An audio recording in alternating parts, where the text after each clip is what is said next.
July 29th, 1961, less than 20,000 fans wander into the Bristol Motor Speedway. This weekend, 160,000 fans from 50 states and 12 countries will sell Bristol out for the 54th consecutive weekend.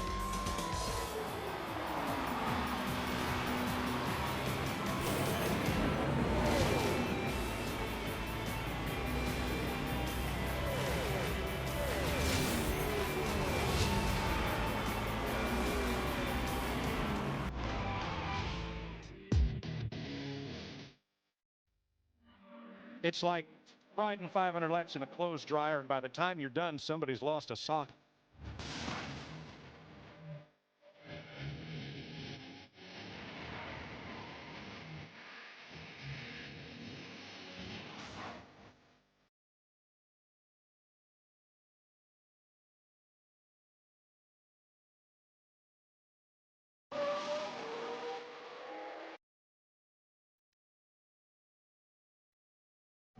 And a large portion of the 160,000 fans that will be here Sunday are here for Trackside Live.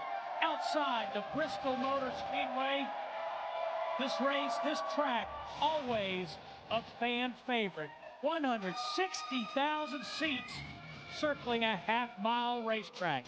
Jeff Hammond, Larry McReynolds, Steve Burns, and Darrell Waltrip. See that grandstand right yonder? 43,000 DW fans set up there. And why is there a DW stand here? 12 times the man. The man won 7 consecutive races here, which means in 3.5 years, nobody won at Bristol, but DW, and Mr. Hammond was a big part of it. And I want to clear up one thing right now. People want to know, say, how come you're not running the race tomorrow night? Well, I called my boss, and I want you to hear the message that he left me.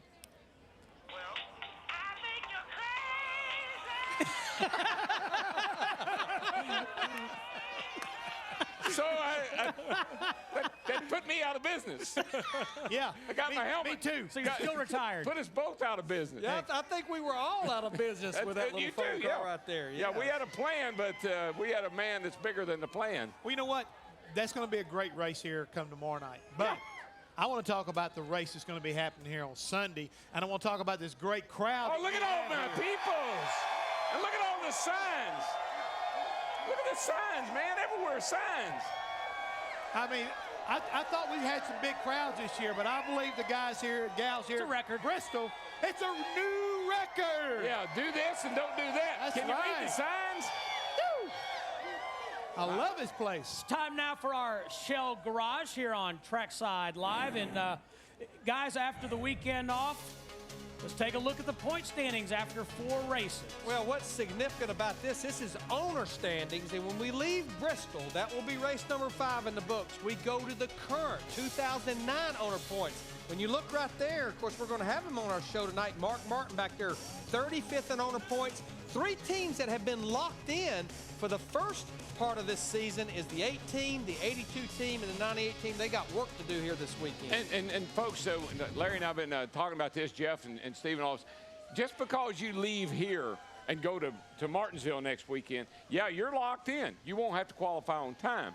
But if you don't make the race, or you don't run good at, or you're going to make the race, but if you don't run good in the race at Martinsville, you can get knocked out of the top 35, and you're right back in that same rut again. And that's something that everybody has had to live with ever since they've come up with the top 35 rule. You have to be ready to come to the racetrack and try to move your way out of the cellar, get up there in the top 25, get you a little bit of a cushion. As you're pointing out right now, this is just the beginning of a very vicious year as far as that top 35 is concerned. You know, one team that was not on the list, I want to give an attaboy to the driver, to the crew chief, to the team. A.J. Allmendinger, that 44 car, he has stepped up to the plate each and every week. He had to qualify on time. Tony Stewart, of course, had that championship provisional to fall back on if needed. But Tony Stewart and A.J. Allmendinger, those 2 groups, the only 2 teams outside the top 35 that actually qualified on time and made it all 5 races. And the 2 Cinderella stories, Larry, from Daytona, the 36 car of Scott Riggs and then the 41 car of Jeremy Mayfield. You know, we had high hopes for those guys. They were going to try to run all the races, and they needed financing. And I think Tommy Baldwin got a little help this week from Gary Bechtel, someone who had been in the sport about 10 years ago. But both those cars missed a race again today. They made the first 2 races, including the 500, and they've missed the next 3 races, including here this weekend at Bristol. And when you get in a hole that deep, man, it is almost impossible to dig out of. And we talk about this a lot, but I think we also overlook it. The pole, 15:25, and then Johnny Andretti was 41st, 15:69. Yeah. So 4/10 of a second. Yeah. But Steve, it might as well be the Grand Canyon. When you come to our business, we deal in hundreds and thousands of a second. So if it's 4 1,000s, 4 100s, or 4/10, it's the Grand Canyon as far as we're concerned. Well, that's one end of the spectrum, but how about the top end of the spectrum? When you look up there at our top 10 in points, some names I don't know that we anticipated were going to be there. When you look at Clint Boyer up there in second, and how about Kurt Busch? Of course, they just dominated Atlanta, sitting up there third in the points, Steve. Yeah, Kurt Busch led over 200 laps at Atlanta Motor Speedway, and Kevin Harvick, Kyle Busch, Tony Stewart, Casey Kane, Greg Biffle, all inside the top 10. And you know, here's Jeff Gordon leading the points. Hadn't won a race yet. Yep. But you got Matt Kenseth, who's down there in 5th.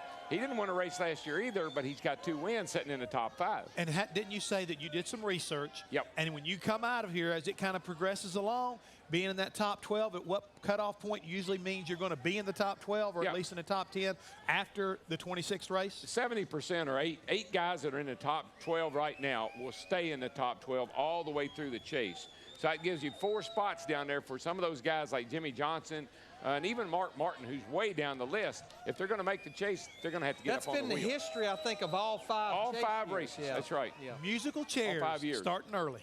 It's time now. And when you dig that deep hole, it just takes so long to come out of it. You know what? If we don't go to break, our hole's going to get deeper. Hey, he's got Digger on his mind. He's got Digger on his mind. Digger's got a trailer out here somewhere. Where is it? Time for the Advanced Auto Parts. Who's on tonight? Big names here on Trackside.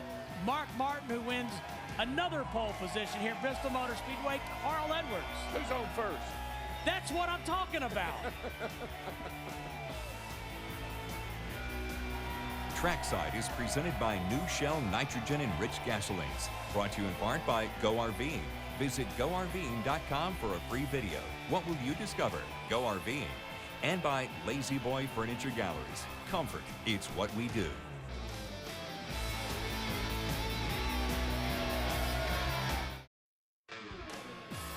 Mark Martin has been to victory lane 35 times in his NASCAR Sprint Cup Series career. Also, the winningest driver in NASCAR Nationwide Series competition.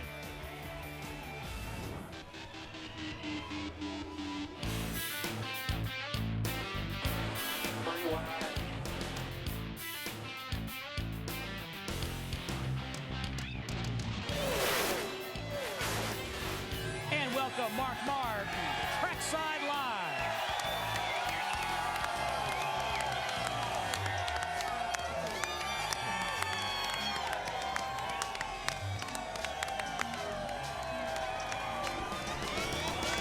Oh, they love you, buddy. They love you. Good to see you, I love man. them too. Yeah, I know you do. You know what? If I didn't know any better, you'd think it man sat on a pole or something today, didn't he? Huh? You do something good today?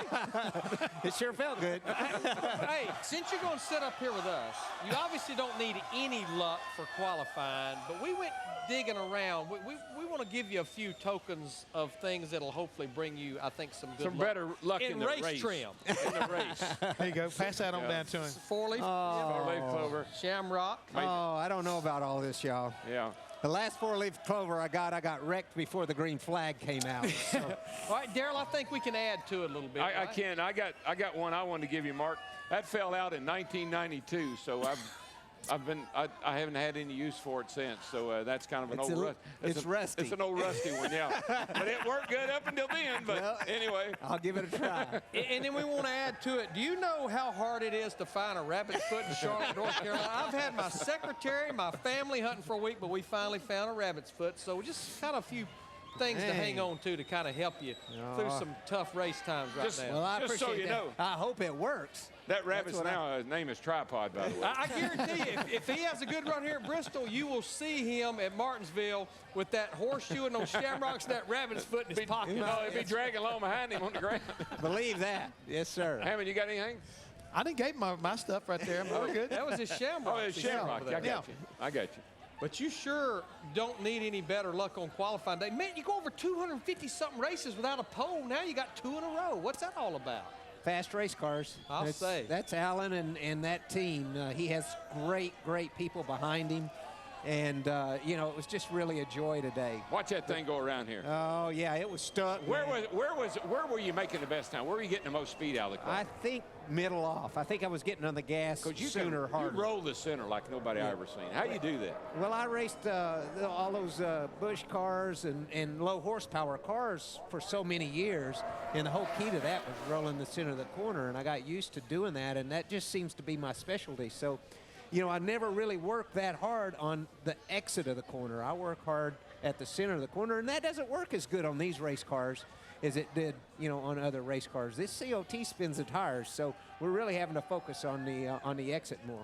Well, you talk about your success to get the pole today, but tell us a little bit about the racetrack itself. I mean, Bristol is Bristol, but it's a different Bristol. I mean, have you had to approach it a little different? Because some guys are saying it's real easy. You always want to come in there and just like whack it to the bottom. And this time, you don't quite want to run right down on the bottom of that apron anymore. You want to kind of give the car its head a little bit and let it, like you say, roll the center. But you know, this is my first time. Yeah, that's what I was going to say. On this configuration. Right. So In the COT and on this configuration. Yeah. So I was a little anxious coming into this thing that I didn't want to be the weak link on our race team. So I was a little nervous, but things came up to speed pretty quickly. And, you know, I started off, you know, a lane up the racetrack where it looked like a lot of people ran. I've watched every race they've had, you know, on this configuration and all. But eventually I worked myself down to what I consider the bottom of the racetrack. That seemed to work good for me. I'm a bottom feeder, and you know, the car really worked good. It turned really well. It was a little free, and Alan and the guys worked on that a little bit.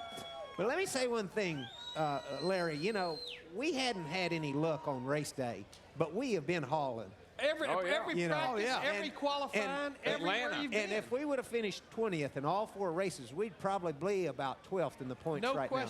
I wouldn't trade it. I'd rather be 35th and driving something that'll fly. You know, that's why I took this deal. It's because I wanted to drive something that would run. And this thing will, and eventually the racing will turn for us. No question. Mark, you've referenced Alan twice. Your crew chief, Alan Gustafson, he's a young guy. He told me in Daytona, he paid you a huge compliment. He said, for Mark being as veteran a driver as he is, 727 career start Sunday, he said he's the most open-minded driver I've ever worked with. In other words, he said, you're not so set in your ways that you say, well, this is how it has to be. That's just because I told him I would drive anything if it was fast. I don't care what they do to it. I raced a car with three springs, no right rear spring, several times. So I don't care. I want it to go fast. And if it'll go fast, I don't care what they put under it. But Mark, you make a great point, because I talked to Alan Gustafson last Wednesday, right after Atlanta, and he said you and him, he even briefly touched on, okay, we're 35th in owner points. What do we need to do? And you immediately said, absolutely nothing different from what we would be doing. Why would we do anything different? Right. Yeah, we've been good, you know, and we're getting better, too. You know, the car was much more comfortable here, and, you know, it was better also at Atlanta, but I think we've made gains since Atlanta, and those guys are really figuring out stuff that I like. And they're you know, because we kind of drove what Jimmy Johnson likes at California, and I wasn't so comfortable in the race. And you know, what really shocks me is I like what Jeff Gordon likes. It's the strangest thing. I would have always thought I would have drove a car like Jimmy Johnson, and you know, because I like loose race cars and everything. But really, Jeff and I are really working well together, and what I like, he seems to like, and what he likes, I seem to like. There be any chance we get that old rocking chair back, would there? I don't believe you're going to need it for a while. I'm not going to need it for a while. More with Mark Martin coming up. Meanwhile, to locate campgrounds near the Martinsville Speedway, visit GoRVing.com. You'll find virtual RV tours, a free DVD offer, an RV dealer and rental locations in your area.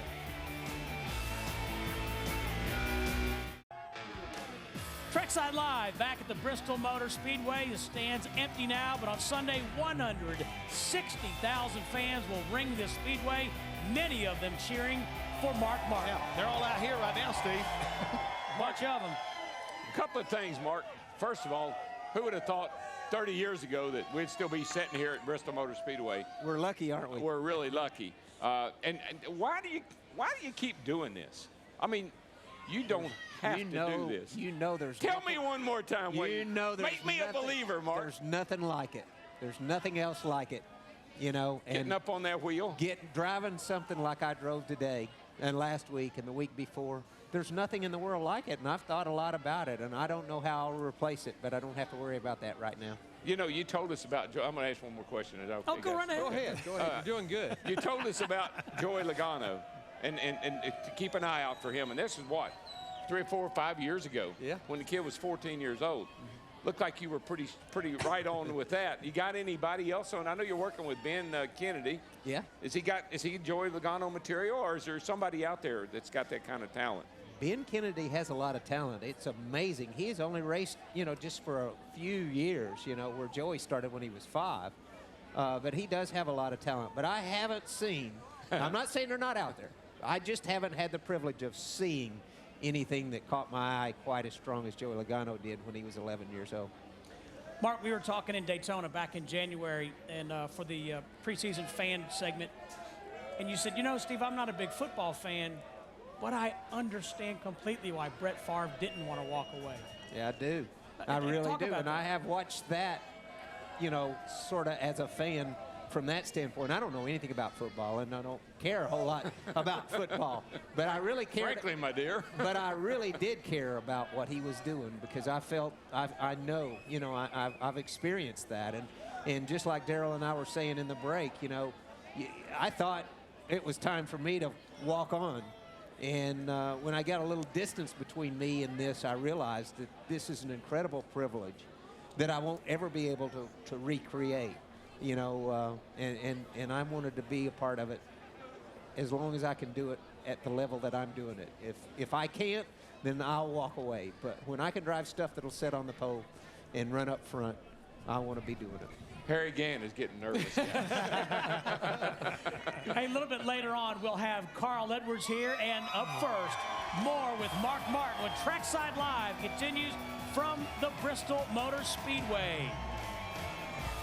Trackside is brought to you in part by Wrangler, proud sponsor of Dale Earnhardt Jr. Wrangler, real, comfortable jeans. Sunday on Speed, NASCAR race day built by the Home Depot roars into Thunder Valley where tempers are hot.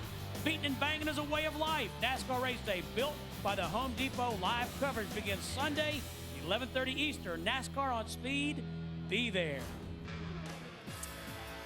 Mr. Martin, we've been talking about how much you love driving race cars, but I know something else is coming up here pretty quick. It's a pretty big day in your life as far as something like you look forward to each year, and it's Mark Martin Day.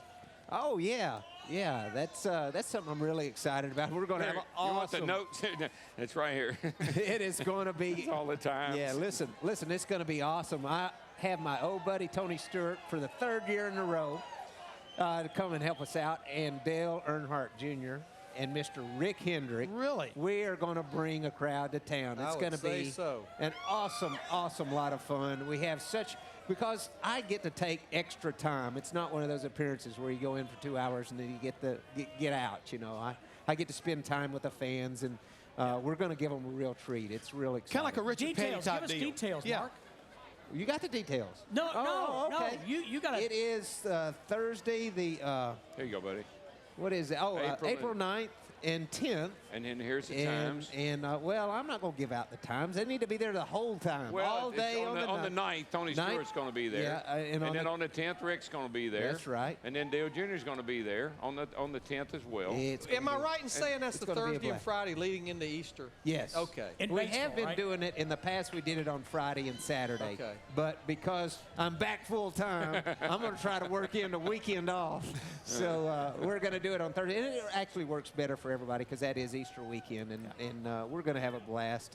We have a great turnout every year, but I think we're going to have to shut the highways down with I would say with the lineup you've got, that's probably very possible. Mr. H will shut them down for you, don't worry.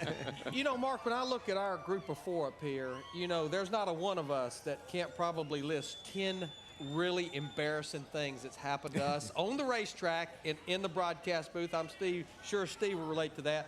Nothing as embarrassing as the stuff I've done. But I guess what I'm going to ask you, your most embarrassing moment in NASCAR racing, would it have anything to do with Bristol in 1994? Oh, yeah, that's one of. I can't say it. It's equal to a number of other stupid things. All right, so I you're have leading the done. race right here, and the white and the yellow flag is waving, so take us from there. Everybody's talking about how we won this race, you know. And I'm thinking, I come on the radio and I say, Steve, let's raise that track bar an inch on the cup car for practice starts. And about this time, I look up and see everybody drive by. Yeah. And David Green, that was running second, went on to win the race. What? You got to be kidding me. Yeah. See, And that's why you don't talk on the radio. Listen. They were probably trying to tell him to stay out. Well, Jack was my spotter, Jack Roush, and he had left the stands as well. He wasn't up there watching. Man. Everybody was all fired up because we had just won this race, but we hadn't quite. Now, I can tell you one thing now. When these things finish under the caution, I just still ask, are you sure it's over? Now, Mark, here's the funniest story that I bet you don't even know about that whole situation. I can share it with you now here, 15 years later. Your PR person was Diane, who is now Diane Green, which is David's wife. She was your PR person. We were working on our car in the infield during that race, getting ready for happy hour right down near Victory Lane. With about 25 laps to go, she come walking by us with a box of hats. And I went, Diane, 25 laps to go. Just kidding. Yeah. About 25 laps later, she come walking back by us with that same box of hats. Yeah, no, you never do that. That was real bad. Yeah, that's a hard lesson learned right there. That was a bad night. But you know what? I've had some other ones that we're not going to discuss that were just I think nobody's done more stupid stuff than I have. I've been with him on a couple of them. I think we better let Mark go on that. I think we need to go to break. Get us out of here. I've known Mark a long time. Because Arlene and Stevie just turned the volume up. All right, thanks a lot, Mark. Carl Edwards joins us in a little bit. Hey, it's time for another racing question from Ask.com, the official search engine of NASCAR. Who was the first winner of the first All-Star race? Pick me, I know, pick me. Go to Ask.com, where NASCAR fans go to get the answers, the official search engine of NASCAR. Carl Edwards has just 161 Sprint Cup Series starts, but he's already been to Victory Lane 16 times.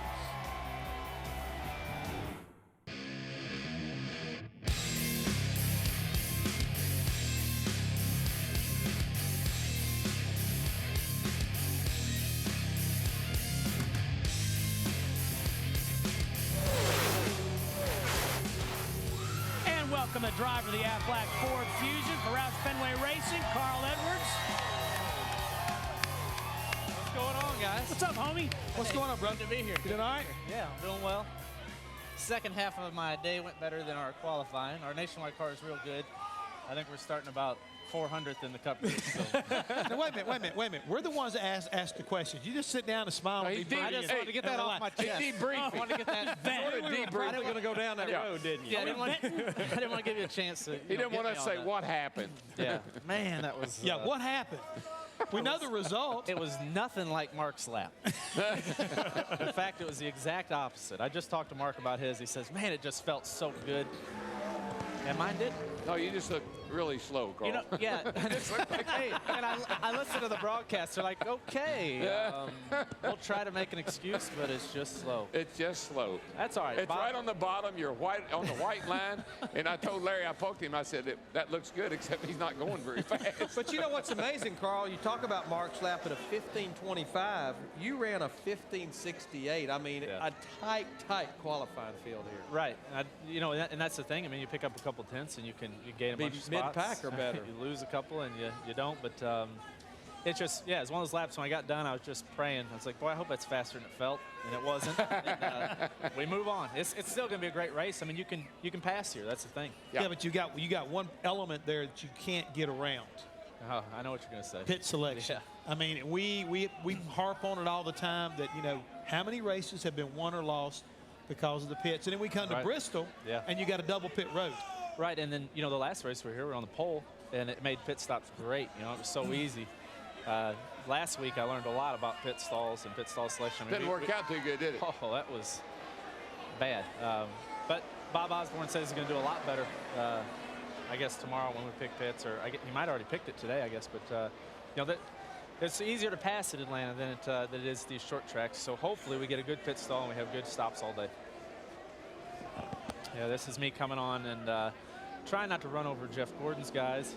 And then usually I'd just sit there, and right about when my stop was done, Dale Jr. would pull right in front of me, and then we'd sit and wait for him to do his pit stop, and then we'd pull out together. That time we took 2 tires.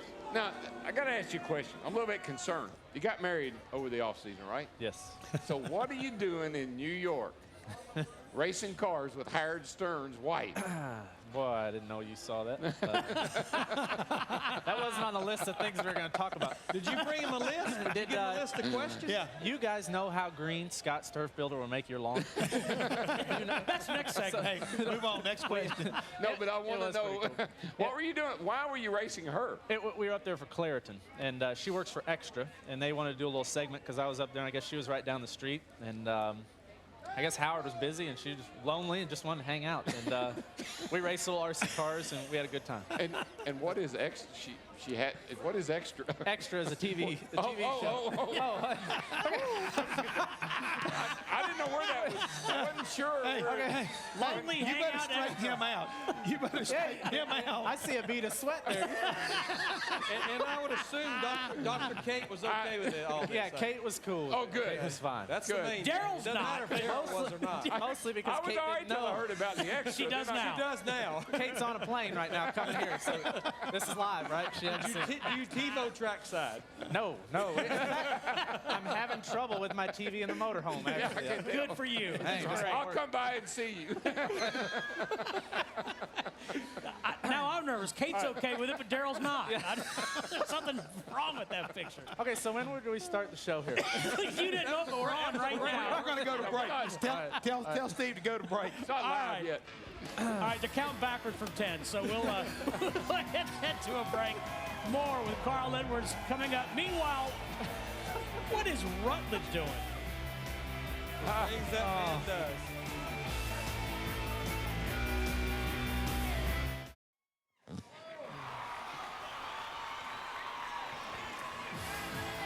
Hey, welcome back to Trackside Live, presented by Shell. We're here in Bristol, Tennessee for the first day of spring.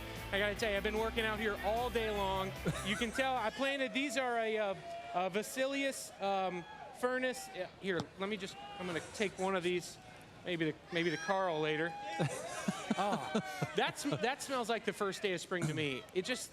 This is so right, to be here, to be with the fans, to have a little fun. I've been working on this. This is a special hybrid tree that I created earlier. No, wait a minute. This is not a hybrid tree. I've been watching you today, Rutledge. I'm trying to help you. I'm a big fan of Scott's. I use it in my yard all the time. You should already put your crap preventer out. Look at this, fans. Look at what he did. All he did is he went and he cut. Now, this is good stuff That's here. really nice. Where's the tree you've been working so hard on all day? Listen, I was told to come on here and try to help you a little bit. You have to understand Scott's is the best product you can ever put around your house. The Miracle Grow. Look at what I did with this lush grass. I spent all day. Rutledge, I mean, not everybody can grow grass on asphalt like I did. This is called AstroTurf. It's fake. What? It's fake grass. You're trying There's to no fool way. the I put fans. that stuff down and then it's all green. No. You see, if you use Turf Builder Like and this some stuff. good, they got this new grass seed from Scott's. Right. And if you put this grass seed down, spread some fertilizer and some water, you'll have a beautiful green grass and it won't be fake. It sounds like you're saying I wore Jack Roush's hat all day for no reason. Well, I think you're trying to mysteriously mess with our fans, and you shouldn't do that on Hey, guys, Trackside. I think y'all got plenty of fertilizer over there. I don't think that's a problem. Hey, look at that pop cart. He knows how to And Daryl, when they talk get about to me. fake stuff, I need to get Rutledge out there for sure, at because that. he's definitely faking it. This is too much hard work You're not for me. 2 days early. Your show's on Sunday, isn't it? Well, it is, Larry, but you know, You don't have to take that from Larry. I'm a big fan of Carl Edwards, okay? And you know, Carl Edwards is one of my buddies, and he is a big supplier of Scott's.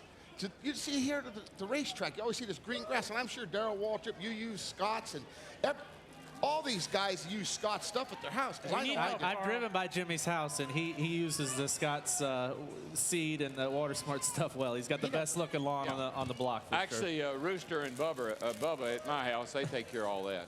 I want to know why Rutledge has Easter eggs on his feet. Hey, and Rutledge didn't get that stuff for free. He went and bought that. He bought $65 worth of Carl Edwards gear, and I'm proud of him. Was that Cook that wore those shoes all the time? Batali? Mario Batali. Yeah, Mario Batali. Yeah. He wears orange ones. The point of what they're doing there is there is a point. Scott's is an amazing company. They do a lot of nice things, but right now they got these great products out. The Water Smart, which is their turf builder seed, is all food, no filler. That's the deal. You can go buy all this other stuff. It's got sawdust in it and every other thing, but the Scott stuff is the real deal. It's good for your lawn, and right now, I mean, it's about adding value to your home, about having a good green lawn, and there's a contest that starts today. You can go on to scotts.com. You can win all sorts of stuff. You can get Carl Edwards die cast. You can get the stuff like you can win that truck. That red F-150 and all sorts of feed and seed that goes with it. So it's pretty cool what Scotts is doing. Weekly winners. Weekly winners. All kinds of great stuff. All I got to do is just go look it up on your website. If you take some of that over to the Digger rig, Digger has his own souvenir rig here this weekend. I didn't know that. Yeah, it's the Lions. Y'all been to the Digger souvenir rig? Yeah, I mean, they've been there. So back that truck over there by the Digger rig and just unload it, and you'll sell a lot of that stuff. Yeah, that's it's Scotts, and it's good that I was fast in a Scotts car today because they got all the Scotts folks are standing around. When they sponsor the race, there's a lot of them here, so hopefully we run. No pressure. No pressure. A lot of pressure. Lots of pressure. But it's fast. So it's good. Let's get back to racing. Were we ever talking about racing? Well, I was going to ask you about how is it being married, though? I was curious how Here we go again. How's that working out? It was pretty good till you brought up Howard Stern's wife. Well, I know, but I assume she knew about that. Yeah, I assume she does now. It's the greatest thing I've ever done. It's cool. I read where you said that it mellowed you up a little bit. Yes. Give you a little bit softer. I'm not out running wild in the street at night. Like, not riding a mountain bike up like hills like that. Nope, we're just we're being married. But I do know one thing he did do. Last week in Atlanta, what did you do with your little razor? Yeah, I flipped it over. I got a real nice Polaris razor. I see them on this show every once in a while, and it's great, but they're real easy to flip over. And I went over that. to see him the other day. Next thing I know, I seen these skin marks on this brand new razor. And it's like, Carl, you been out playing? He said, Yep. You upside down. You Roush boys better take it easy. You got your teammate. He's falling off a dock. You're I didn't hear over a razor. Who fell off a dock? Biffle did. He fell down. Fell off of it, fell onto it, or fell into it. I'm not sure what. He fell. I just know he fell and a dock was involved. Yeah. Yes, stepping from the boat to the dock is dangerous. Yes. Hey, and Matt Kenseth is driving this. Mind the gap. You have to mind the gap. Yes. Mind the gap. Mind the gap. All right. We're going to mind the commercial break because that's what we get paid to do. An hour show. What the heck camera are we on? That one. All right. When we come back, Carl Edwards and I. Is this show on right now? We'll go to the Lazy Boy Lounge. Sticking around? Yeah. Okay, it's still on. Great. I'm sticking around, I guess. Every Monday night on Speed, it's This Week in NASCAR. Michael Waltrip, Chad Knaus will be there this Monday night. So make sure you join us for This Week in NASCAR, Monday nights at 8 here on Speed. Well, Carl and I are over here at the Lazy Boy Lounge, and Carl and I had, I guess it was my privilege, of working together for 2 years. We did a show called The Chase Is On. It was such a big success that they canceled it. It was a big hit. You can get, I'm sure, like reruns of it on YouTube somewhere. The Chase Is On was a highlight of my television broadcasting career. It was a lot like this show. We just kind of made it up when we showed up. What are we doing here right now? We're in the Lazy Boy Lounge. What does that mean? We're kicking it. We're chilling. We're just chilling, and you guys are watching Homies. us just chill. Hold on, let me check this out. Does it lean? It leans back. It does. This It goes nice. all the way. Look, pull this little thing right here. What's the point of what we're doing, though? I think it's sponsor gratification for our friends at Lazy Boy. So the last 2 times I've been here, someone just reminded me, we had John Cena last time. Yep. He's a wild man. He's got a new movie, 12 Rounds, coming out. And now we have had Darrell Waltrip managing my relationship or ruining my marriage, whatever you want to call it. He'll do it. What happened to your foot, Steve? Oh, speaking of embarrassing, I dropped a 45-pound weight on my big toe and broke it in 3 places just this week. 45 pounds. Yeah, You must big have been one. doing like 100 reps or I something. was pulling it off the rack. Oh, just pulling off the rack. Is this show on, by the way? What do you want to talk about? Hey, you know what I want to ask you? When we did the Chases On, I got to know you a little bit, which was great. And one of the things you said, I'll put you on the spot a little bit, but you had just signed a big contract with Jack Roush. Yep. And I said, Carl, what's it like financially to be secure? And you thought you had the best answer, I thought, and I've told this to other people, and I'll share it with the people at home, the 4 people that are watching, but you said it's not about buying things. It's about being able to help my friends who need help. Yep. It's about buying a house for my mom. Yep. And I think that speaks a lot about how you grew up and your background. It wasn't about buying toys. No, at first it was really cool. I'd just go to the store and look at all the stuff that I could buy. I was like, man, I could buy that TV but I'm very, very fortunate. I think all of us that have a job right now that, we get paid to do something that we love, we're real fortunate. I've got a lot of new friends. Jeremy Mayfield and Night Train Steve McCain were down there telling me I could sponsor his car. So they were wearing me out today, but very fortunate. And my marketing partners are great. And I think it's important right now that we give them the best value for their dollar. I mean, that's why we're up here talking about Scott's, even though it's a little bit of joking around with Rutledge there. I just bought a new Ford vehicle. Matt Kenseth just bought a new Lincoln. I take delivery of my new Fusion in a couple weeks, and we're doing everything we can to give the best value we can to our sponsors because, like we were talking about, it's great to get these paychecks. It's great to make this money and everything, but this is a luxury. But let's put it in perspective. You grew up, I would say, I guess, middle class. Yep. And you used to sneak into racetracks. Yeah. You'd wore, the nicest pants you had and sneak in. Yep. You'd go to the grocery store, I think you said, with $10. Yep. I mean, that's your background. Yeah, but every racer out there we've all done that. You know what I mean? We all worked really hard, and there's a lot of people out there that are working like that right now. And I look back on that, I think, man, that was some of the most fun times I had, chasing a dream. And, and now I'm very fortunate to be able to do this. But that was some wild stuff. It was cool to win at Gateway. And the last time, the first time I went to Gateway, I hopped through the television hole, in the fence and turned 2, ran across the track. They chased me in the garage. I went and hid in Timmy Cahoo's hauler, and I was, that's how I got there the first time. So it's really cool to be able to go back to these places and actually, earn the money they give us. So has money, success, fame, has any of that stuff changed who you are at your core? I don't know. I hope not. I try to do everything the same way that I used to do it. I try to, spend time in the same places and do the same stuff that I love. And, it's easy to get off track, I was telling somebody the other day, I drove a car we got from the junkyard. My dad was a salvage dealer. And, I'd sneak in the tracks and do all this stuff. And the other day I landed my jet at an airport, and some guy was a little bit late pulling my rental car up. And he kind of parked it far away from my plane. I was like, dang, could have pulled that a little closer. What's and wrong I thought, with that guy? What am I thinking? I landed my plane here. There's a guy bringing a car over. And so I have to be real careful not to get used to that and realize that this isn't normal. I mean, what we get to do is not normal at all.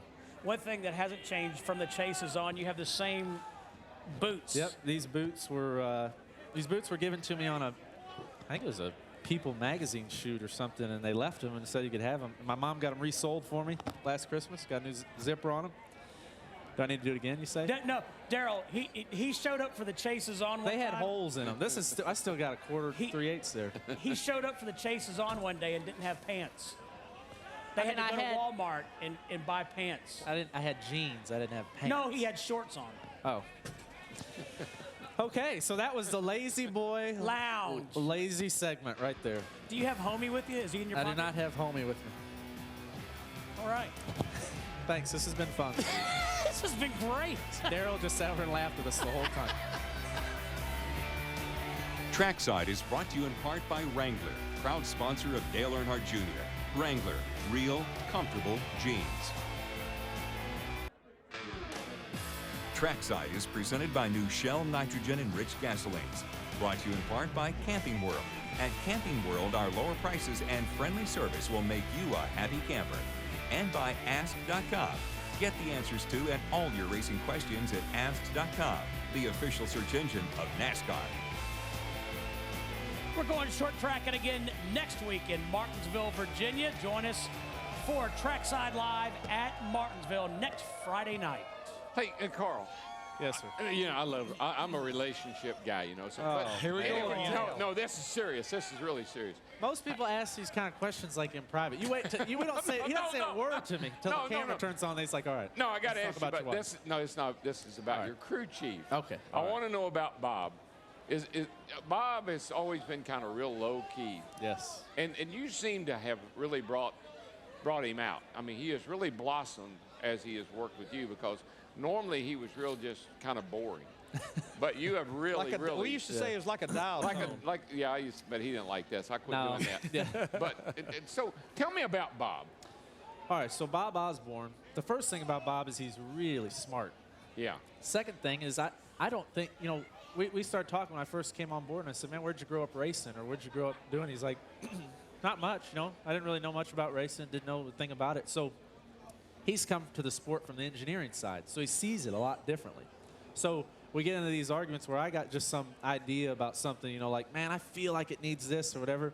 He's like, I don't care what you feel. This is what the numbers say. This is what we're going to do. It's like, all right, okay. And so we've learned to kind of, we've had to kind of mesh that together a little bit, where sometimes I say, hey, man, I'm not sure about this. And he'll have to go away from the engineering way of describing it to me and say, hey, here's kind of what I think we need to do. And that relationship's really been interesting, and it's gotten us to a lot of wins, because he doesn't let me go down a path that I don't need to go down, and he's a good guy, just a good, honest, straightforward guy. We have a good time hanging out. Yeah, sound engineering reasoning. I heard that a lot back in the day, and yes. I couldn't ever get there. It It's sounds like tough. you and Carl have kind of, or you and Bob have kind of come to an agreement. Right. You'll listen to me a little bit. Well, it's like today. I said, hey, I think maybe we should have spent a little more time on qualifying. And he says, well, then that's what we'll do next week. I said, no, wait a second. You don't seem to think that's a good idea. He's like, no, it's not a good idea. We need to do what we got to do to be the best we can be. And he said, I don't think, he has a whole plan in his head, and he sticks to it, and that's cool. Bob's, he's a smart guy. Obviously, it worked pretty good last year, 9 wins in 2008. Yep. Carl, every time we're going to have a guest on our show, I like to go visit the website, carledwards.com. Very cool website. Cool. You've got your flip camera on there. You actually brought it on Trackside, Yeah. but now work with me. There's actually a Carl Edwards signature edition. Yes. But what you like to do with that flip cam is video unique things that happens Right. in Carl Edwards' life. You had an Alabama Highway Patrolman singing and playing a guitar. Brad Knapp, he's But cool. 3 months ago, did you help or did you perform surgery on a man? Okay, my good buddy, Carl Jockey, is in medical school. The guy he was working under, he's a surgeon. He's a huge racing fan. And he came to the races actually in Vegas to hang out with us. But he said, heck, if you want to come see a surgery, you can do it. I was like, well, sure. I love seeing new things. Well, do the surgery. No, I didn't do the surgery. I stood there. So I scrubbed in. You got to wash your hands and do all that stuff. And then you hold your gloves up. And they say, all right, you stand right here. And I stood there. And they started doing things to this person. And I couldn't stand there any longer. I said, I got to sit down, or I'm going to sit down right here. And so I had to go sit down. It's the first time I've almost passed out in my life. That's crazy. And we didn't get that part on my website because they wouldn't let me take a camera in there. But it was pretty wild. And I actually was up in New York for the last 2 days, got a good bunch of video. And that'll be up on the website. You're doing this soon. to yourself. I just want you to know, I stayed in a Holiday Inn Express over the weekend. So you want to do that surgery thing? I didn't. So, yeah. Daryl, you can do anything you want to make me believe, but you'll never make me believe you stayed in a Holiday Inn Express. If you has been, it was like 25 years ago, and I know you can't stand the sight of blood. And I didn't do surgery either, so go ahead. But yeah, check out Shake-a-potamus.